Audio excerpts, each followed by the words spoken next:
মন্ত্ৰী মহোদয় আৰু আমাৰ সমাজৰ দায়িত্বশীল ব্যক্তিসকল আজি কন্যা দিৱসৰ উপলক্ষে ৱাৰিয়ৰ সহযোগত আমাৰ গাঁৱৰ ৰাইজসকল ওলাই আহিছোঁ।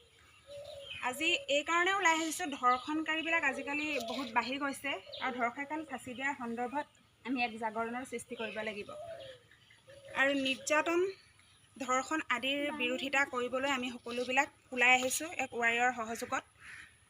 আজিকালি নাৰী নিৰ্যাতন নাৰী অস্তিত্বকৰণৰ এগেইনষ্টত আমি জাগৰণ সৃষ্টি কৰিছোঁ। এইটো জাগৰণ এইটো আচলতে এটা প্ৰতিবাদ নহয়, এটা জাগৰণ অৰাজনিকতাৰে আৰু ধৰ্ম নিৰপেক্ষতাৰে এই জাগৰণ সৃষ্টি কৰিছোঁ আমি। আৰু যিদিনা নাৰী নিৰ্যাতন ধৰ্ষণ আজি বিলুপ্ত হ'ব সেইদিনাখনে আমাৰ আৰাধনাও সাৰ্থক হ'ব। আপোনালোকে নাৰী সুৰক্ষাৰ বাবে আমাৰ লগত এই যুদ্ধখনত যোগ দিয়ক।